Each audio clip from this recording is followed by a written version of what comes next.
Hey, it's Janie and Joe with the League-Kempner house in Galveston. Once again, we are not down there because it's still a little cold. We're going tomorrow and open back up for tours, but it's been a slow start to the year. As I said in the last video, we got hit by weather, illness, microphone malfunction. Anyway, just all kinds of things. So we're just slow to get started, and we don't have a video for this week. So I was inspired by the video last week because I filmed the intro sitting in a chair in the bedroom next to these beauties. These are cornices out of the parlor, and that video was real popular a couple of years ago.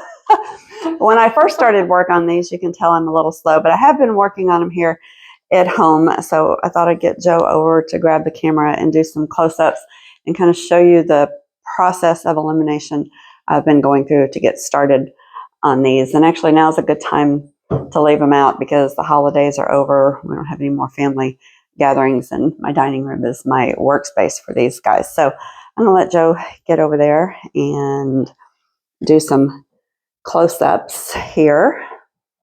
So first, just a little refresher about how these are made. These are cornices from the parlor, and we have curved ones that go in the parlor windows, and they're on some gorgeous wood, which I think is walnut. It's pretty thick. You can see they're heavy as all get out. But what's on the top, something fell off there, is something called composition, or you hear it referred to as compo. And there's actually one of those preservation briefs, I think it's number 34, that talks about this material if you want to get some more information about it. But it's basically a pressed product into a mold. There's no single one recipe for it. All manufacturers did their own things, but it's basically a linseed oil or a resin or a glue, some kind of medium, and they put chalk or sawdust or whiting in it, something to bulk it up, and then they pressed it into molds and it would dry. Now, a lot of them, and I got a lot of comments about this last time, but y'all can go look it up. There's a lot of cracking on here and damage. So come here, here's a good example right here. You can see this material, way in a shadow. Can you see it? Can you see it? If it's linseed oil, for example, it dries continuously over years and years and years. And as it dries, it can shrink. And that shrinkage does a lot of things. It causes cracking, but it also causes it to break free from whatever adhered it to the surface. As it shrinks, it breaks that bond. So a lot of the pieces are missing. And if you recall, they had fallen off and somebody had made just wooden carved replacements. We called this one the pilot whale or the beluga whale, whatever you think it looks like. And when they were up in the air, you couldn't really tell that these were there. They did a pretty good job matching the paint. So we have a lot of things missing to replace, but once we got it down, a lot of things continued to be loose and fall off. And what happened is that, these were 12 feet up in the air. Our ceilings are 13 foot tall. And when these would come free and fall down, they probably hit the ground and shattered. So a lot of them were lost, and that's why they made all these replacement pieces. And there were a lot of them on there. So a lot of things missing that we have to deal with. So we don't want that to happen again.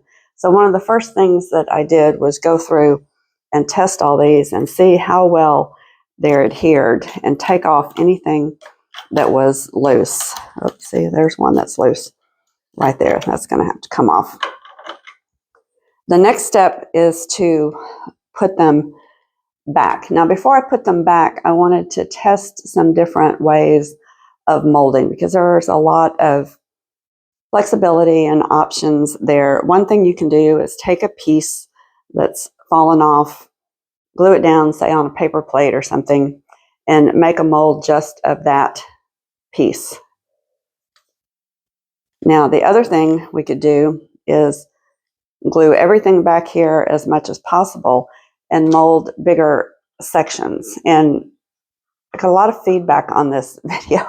People had strong opinions, but I wanted to test all the different options that there were and look at all those opinions. And what I found was it's just as easy to mold it while it's glued on to this base as it is to try to take a smaller piece, affix it to something, mold it, and put it back on.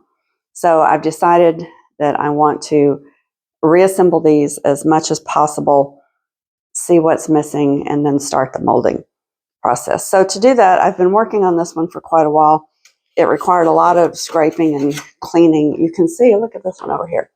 So there's a lot of the original glue or material stuck on.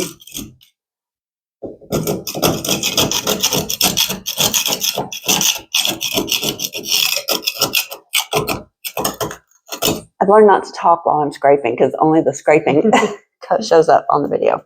So the first step was to, I just did it. So the first step on this one was to get everything scraped and clean and smooth. So this is the one I've been working on. I dragged this one out just to show you. The second thing I'm going to do is get some sandpaper and just clean that a little bit more and wipe that down. Whoops, wipe that down. Whoops. See the problem? Wipe that down with a damp cloth and get it clean. Then I have to clean the back of each piece. So there's still a lot of that glue and junk on the back. So what I've been doing, and this will be very loud on camera, is just laying it on sandpaper and sanding that off to get a smooth surface. It's just easier than scraping it. If I try to scrape it, this is brittle and may break even further. So I want to keep it in as big a pieces as I can. So I've been sitting here cleaning. I'll put all these back, get them all glued up, and then I'll start the molding process. Oh, I just noticed you had everything clean and I messed up the background. That's my stuff hanging on the chair. Joe messed up my house. I've been cleaning my house. I've been cleaning my house not to do. So molding. So I have been trying some different molding compounds, and I have settled on this 2-part silicone. I've been buying small quantities in case it didn't work, but I did do some testing. I want to get ahead of myself. But this is just a little mold I made from one of the leaves and some plaster that I poured into it and made a mold. So I'll show you how that process works, and I'll talk a little bit about why I chose this silicone to work with.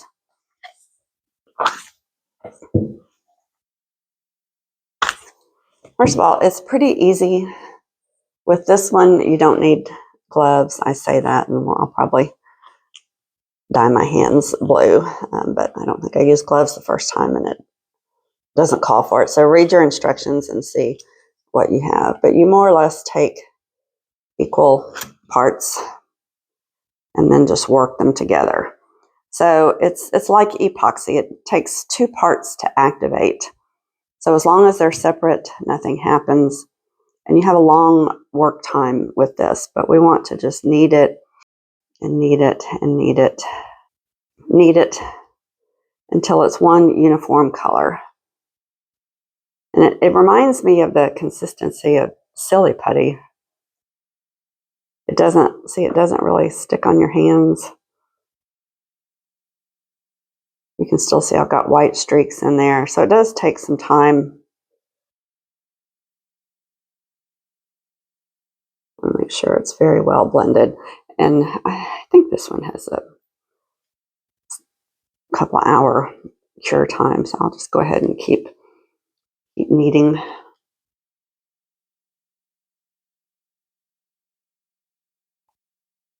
I guess I should have decided what I wanted to mold.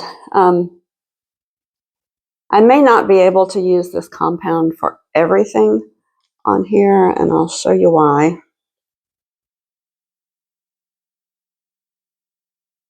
Okay, I'm going to do this right here.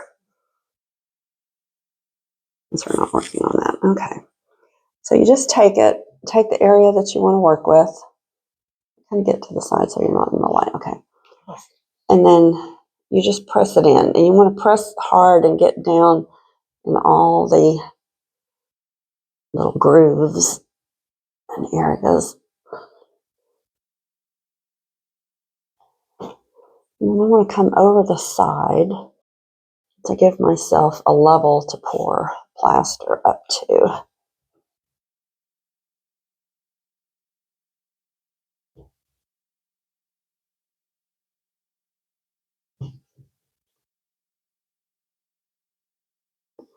That's pretty good.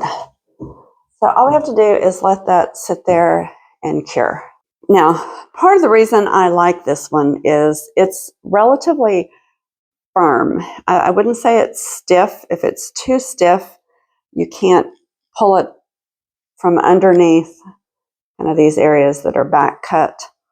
But it's not so flexible that it needs some kind of support when you pour your casting material into it. So it can stand on its own. You can pour your plaster in it, and it doesn't need to be embedded in sand or something to hold its shape. So it's very durable, can be used multiple times. It came away cleanly from the surface without pulling off any paint or any of the decoration. It kind of fit all the criteria. It's quick cure time, easy to work with, very durable. So once I had that, oh, hold on, I forgot something. And get our, no, I'm not going to do that again. Our handy, just basic plaster of Paris. Now, this video was kind of interesting to me because everybody's usually very, very supportive when we do a video. Anything having to do with picture frame or cleaning or this evoked a lot of passion in people that basically said, leave it to an expert, don't do it, you're running it, you don't know what you're doing. Go read the preservation brief about compo. This is exactly the primary method of restoring these. It's very difficult, not impossible, but it's difficult to figure out the composition of these, exactly how to match it. It's going to get covered up. Plaster of Paris is easy to work with. It's very durable. It's what restoration experts use. So don't hate me. It can all be undone. It's not the end of the world.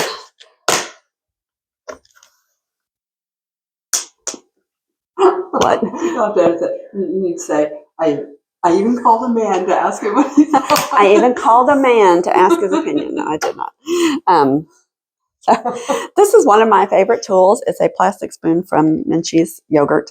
They're very durable and don't break. And I don't need to mix up a whole lot of this. Well, actually, okay, I'm going to cheat and use another mold that I made of a flower. I'll make another leaf. I did the flower. That's this flower right here. I was testing the material to see if I could pull it from underneath without snapping these off. That's one of those areas that's relatively has a deep undercut.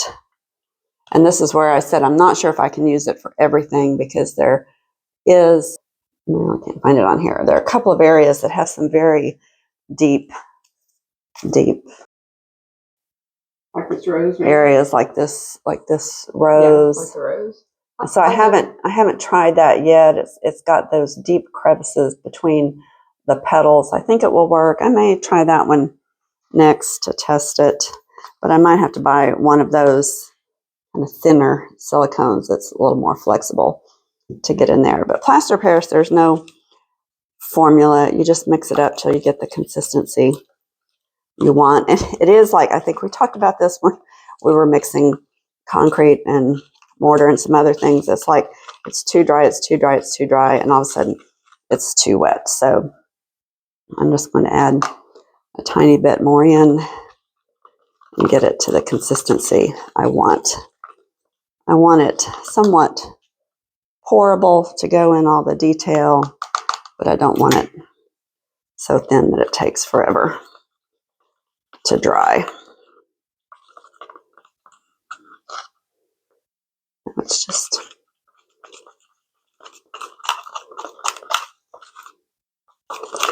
That looks pretty good. Just going to spoon it in. Give it a tap. Get any air bubbles out. It's kind of like baking a cake.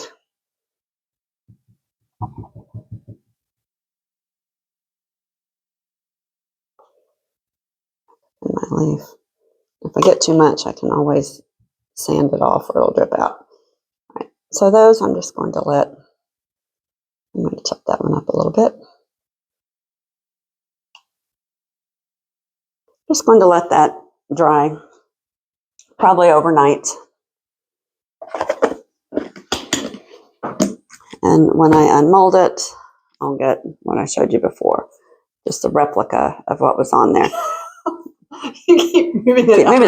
I'm moving the camera. I need to move it into frame. So you can see it's got a little edge on it here. I'll need to get a file or the Dremel and take that off, clean it up a little bit. I might need to flatten it out some to glue it on and get it level. But I'll just, after I get all this glued up, I'll just start repeating that process, finding, if I can, an element that's missing that I can mold. Now, when I get to some of the more difficult areas where there's nothing on either one to match, then we'll get into some other materials and some sculpting. And one other idea I have for recreating that. So that's all there is to it. It's just a slow process. So let's talk a little bit about the finish on here. So you can see. Okay, wait a minute. What is? I can see your gnarly finger. What did you do? You know what I did. Don't shame me. Don't shame me. Share. I don't want to be shamed on camera.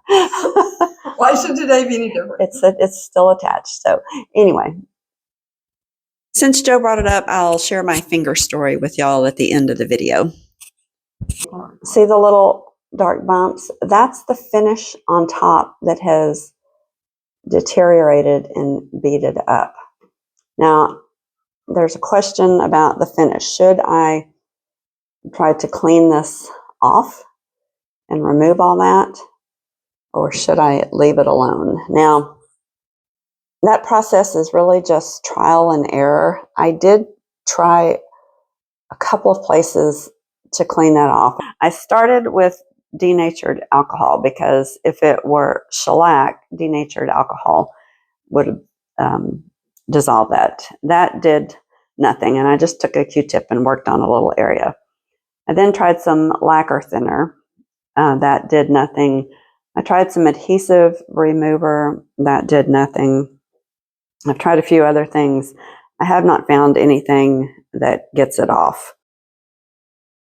So I'm actually not going to try to remove that. I found this piece in the shed or our tool room that had fallen off, obviously, and I'm not sure what happened to it, but you can see the painted surface has come completely off, and you can see the composite material underneath. We don't want that to happen for sure on all of this. So I think it's best to leave it alone, live with these little imperfections, and live with the cracks. And this is another one of those areas that's really subjective in restoration. You don't have to take it back looking new. If the cracks were somehow disturbing the aesthetic look of it, that would be one thing. In some ways, I think it just adds to the age, kind of like patina on copper. So these are also, as I said, 12 feet up in the air from the ground. You don't see any of this. Unless maybe you have really, really good vision, but those imperfections disappear. So we're not going to mess with it. We're going to leave it alone. I'll gently brush it, clean it with a little water, wipe it dry, and just let it be. So the next issue comes to how to keep people telling you not to put keep water people. on it. The next issue is people not telling me to not put water on it. Water is fine. It won't hurt it. Like they haven't been washed 1,000 times. Yes.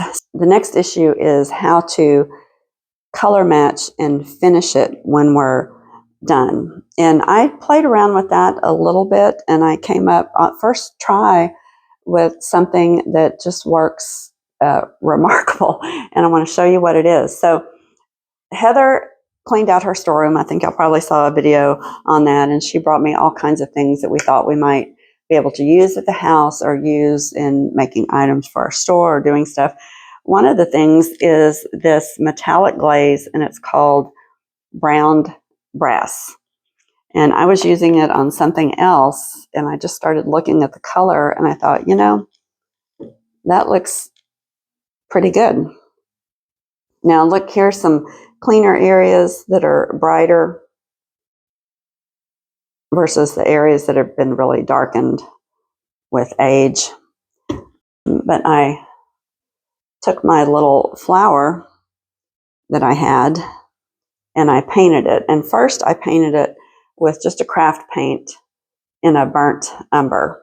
Let me back up and say, this is not gilded. It's not gold leaf applied over this. This was always just painted with some kind of a metallic paint. So we're not worrying about going back and gold leafing this. We are going to paint it, and we need to color match it. When you paint, even though a paint may appear to be opaque, light still passes through, and there's some qualities that come through based on the colors underneath. So this has a very brown, dark feel to it. So I used burnt umber because it's a very deep blackish brown. So I first painted it with the burnt umber and let that dry as an undercoat. When they do a gilded frame, they do it with a primer you see that's oil-based. It's either a red, sometimes a yellow or ochre, sometimes a gray. But in this case, I used the dark brown. Then I just took a brush and painted with this metallic paint.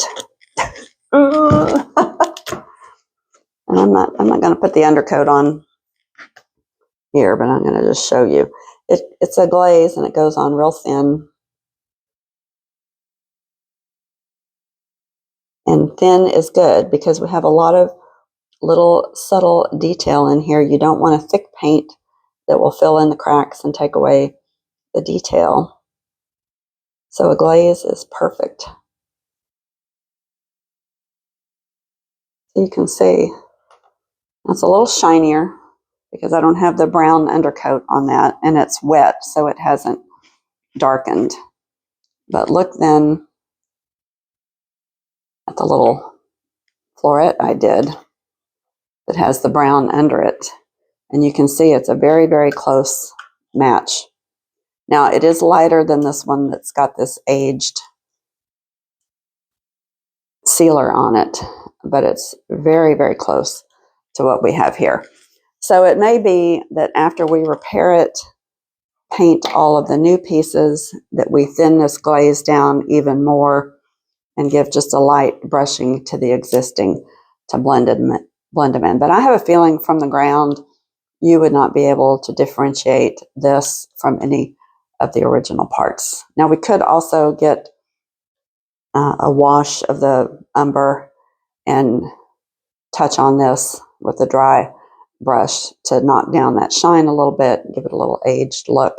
But I was really pleased. We've got more than enough to do all of these, and it turned out to be just a really great fit. But you can see the difference with and without the undercoating of the umber. Does that show through on the camera? Yeah. The difference. Yes. So having that undercoat is important to getting the right tone that you want. So next steps, I am just going to sit here and sand, clean, put all these back where they go, get everything set. It's kind of like a jigsaw puzzle. Some are marked, some just fell off on their own. I'm going to take my little scraper and see if I can pry off any more. Yeah, look at that. That just popped right off with no pressure. So again, what we don't want is for that to be up 12 feet on the wall, fall down, hit the ground, and shatter. So first maybe I'll go through with it set up, do all these, glue them down, and then come back and do the missing ones. So it's just going to be a process. But I'm thrilled about the color match, because that's actually the hardest part, is getting them to look blended in and not so glaring. But like I said, these were not obvious from the ground, so I have a feeling this will not be obvious from the ground. Let's talk about the curved one. So this product, one thing that was good about it when they first originally made it is when it came out of the molds, it was still not fully dry and it was flexible. So they could actually take something they had molded and bend it to put it on a curved surface, which is what they did on these that were curved for our parlor windows. So because that was done, we know that these were custom made for this house. Now, the converse is a little bit true. If we're missing something here that we don't have on either one, I might be able to mold it on the curved ones. And when I take my silicone mold off, flatten my silicone mold and pin it to a board to straighten it out, to pour a piece to put on here. And if I can't get it completely flat, when I take it out of the mold, I can sand it flat and put it on. So I still have another option for finding the missing pieces before I have to go to freehand sculpting to replace them. And same thing is true, things missing on the curved ones, I can mold something flat, bend my mold, pin it in place, and make something curved to go on there. Let me go back and say something about the Victorians and how ornate their decoration was. And one reason I believe and others believe it came about, and that's because of the ability to mass produce things like this.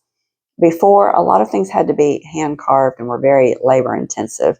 When you got to a point where they had the materials where they could make molds and recreate this in mass, the price dropped and it became affordable for everyday people to have it. Now, some things were still expensive and custom like this, but you also saw a lot of the fancy compo used in homes and picture frames and mirrors. Some of it was even used outdoors on door surrounds. It was a very versatile material.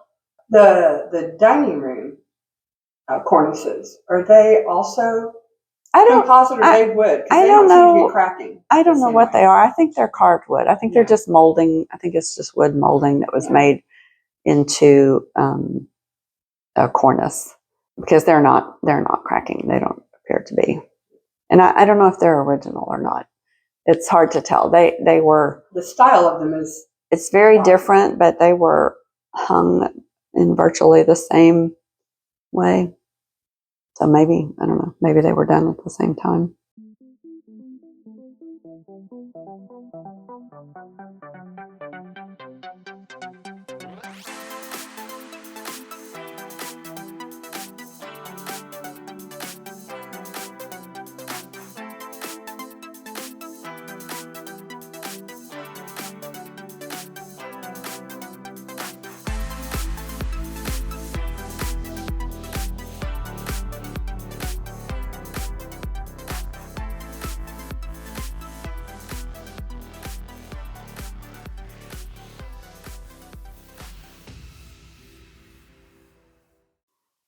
Okay, so I've worked just a few minutes on it and I've made good progress, but I did learn a lesson along the way. I went and got some yellow painter's tape, and I've just been putting a piece of tape as I go so that I know that it's either been re-glued or it's firm enough that it doesn't need to come off. That way I won't second guess myself and not know which piece I've done and which piece I haven't. So I'm just going to keep working from the middle on out, and then I'll go the other way on both sets, I think, and then I'll start working on putting all the loose pieces in. So it's just a slow, tedious process. So since Joe brought it up, I'm going to show you what happened to my finger, and I'm not being flip about it. It was a little scary. I could have cut my finger off. I did something really dumb that I shouldn't have done, and my brain knew I shouldn't be doing it at the time I was doing it, but it was too late to stop. So I'm very lucky I did. This is left over from that? It still looks like Yes, that was a long time ago. That was new. It was like 3 months ago. I've been, and I don't know if you noticed in some of our earlier videos, I was walking around a lot like this without the use of my left hand for about 6 weeks. But I can bend it and use it again and again. I'm not making light of it. It was serious, and we do take safety very Even though seriously. Even though our family has a tendency to laugh at things like that, that's just us. It is serious. But I did not lose my finger. I'm very happy. So today in Adventures with Janie. Janie broke something, but it's a tiny little bone. I need a bingo card. That is not funny. I'm laughing so I don't cry. So my friend Stephanie, who's on the board, long story, is coming down with her sister for a medical school reunion, and they wanted a craft project to do. So I was sawing some slices of oak tree from the property for them to make some Christmas ornaments out of, and I had it on this chop saw that I don't like. This chop saw, it came from my husband's aunt. I don't like it, but it's what I have. And anyway, I was holding with this hand. I can demonstrate. I was holding with this hand. I can't demonstrate with this finger because it's like a sausage. It's not polite to point. It's like a It's fat- turning a lovely shade of black. Sausage. Anyway, I was holding the log, or the little branch, about that big, and sawing, and it's not flat, so it wasn't quite stable. And I thought, that wasn't really stable. I'm not sure if this is the right way to saw this. And right as my brain was thinking that, the saw caught the log, twisted it in, and it rotated and smashed my finger between the metal guard and the log at a very fast RPM. And anyway, so now.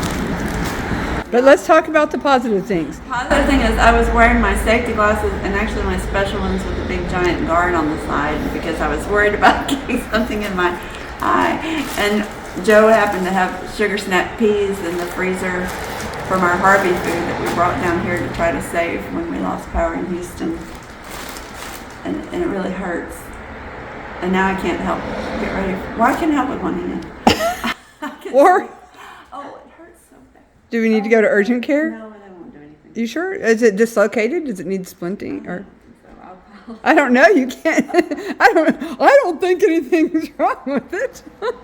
Okay, so it's not dislocated. I can bend. No, it didn't get dislocated. It got crushed. Oh, okay. There's a difference. it didn't get mangled. It may just be a severe bruise, but look how lovely. I know it's all. Well, The your nail. finger's turning very, very dark. My nail's turning white. Yes, and your finger's turning a lovely shade of purple. That's dirt. Sure, that's just dirt. Anyway, Always a good time here at the League-Kempner house. Safety first. I needed this, and my grandkids are in town. I won't be able to pick up Elena anymore.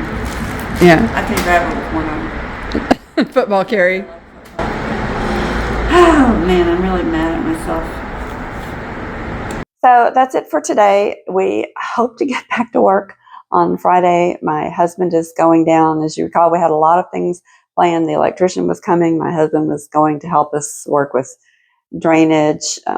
We were going to get Kelly set up, stripping in the bathroom with our Cobra speed heater that I took back to return yesterday, and get a replacement since it was defective. So we're going to try to kick off again. The snow is melting. It's going to be in the 50s tomorrow. We're expecting rain again on Saturday. So tomorrow will be our work day if we get one. So we're going to gear back up. But in the meantime, there's always projects that we can find to keep ourselves busy. So thanks for watching. We'll see you back next week here at the League-Kempner house in Galveston. And I'll try to post some updates on this here and there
Oh, I do have to say what Stuart said.